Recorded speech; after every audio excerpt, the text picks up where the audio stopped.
अगर जवाब आई दूगो कुत्ता भौंकता न सर लखनऊ में। हाँ जा दो। अरे आजो के डेट में कौन चिथड़ा उड़ाई रे? हाँ करीब भैया ये हम ना ये पवन सिंह जी कह रहा बानी कि आजो के डेट में कौन चिथड़ा उड़ाई। हाँ मारम घर में घूस के साले के। तो भैया अभी पवन सिंह के फिलहाल में लगले अभी इवेंट भइल है लखनऊ में। इवेंट में कुछ कुत्ता लोग बोलत रहे लोग जो वीडियो में डालने में लोग देख ले हम जा। जी हाँ कुछ कुत्ता लोग डाले बोलने वाले वो कुत्ता लोग के पवन सिंह कैसे उनका लोग बकरा बनौले बने वीडियो के माध्यम से देख सकते नहीं। हमारे के चिथड़ा उड़ाई लखनऊ में रहे ना जी लोग हमरा के। हाथी चले बाजार तो कुत्ता हो के आ जा।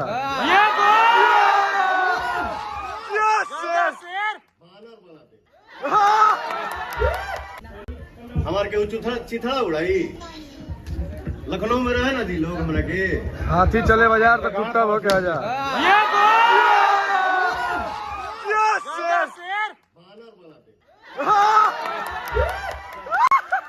देख लेनू कुत्ता कैसे कर चले बने।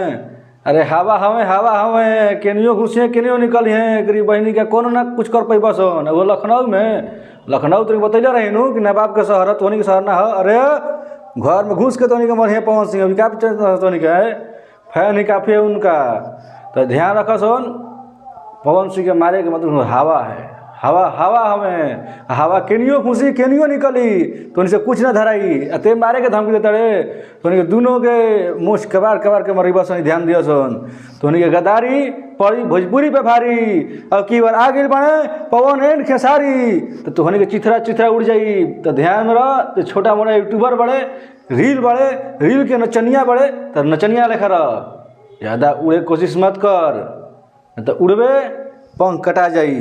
तो ध्यान रख हमार बात के। कुकुर कुछ भौंका तरह सर तू जवाब देना मैं उचित नहीं समझता। नहीं भैया नहीं भौंक ले जितना भौंकेगा लेकिन अगर जवाब एक आई तो घरे खोज के मारा।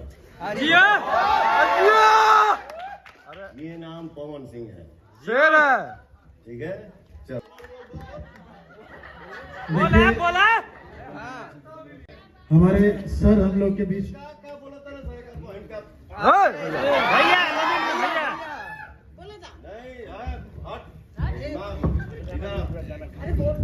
बोले वाला सब बच्चे बांटी तो हर भाई बहन सब आई। हम नहीं बारी दे रहे भैया। एक बार साउंड करो भाई। रुको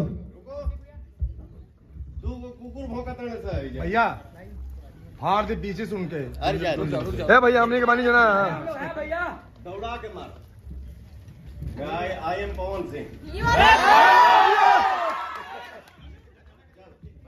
स्पेशल थैंक्स हम ग्लोबल म्यूजिक जंक्शन को देंगे और स्पेशली राजकुमार सर को जो देख ले हवा केनियो घुसे केनियो निकली हैं तोहनी के रंगदारी 2 मिनट में निकाल दिए। तोहनी के ध्यान रखिए सुन। हाँ आइंदा आगे से वीडियो चाहे कोनो लाइव वैसा ना आवे के चाहिए तो तोहनी के काम तमाम हो जाई। हम चलता नहीं फिर अगला वीडियो में मिल जाई। तो जय हिंद जय हो।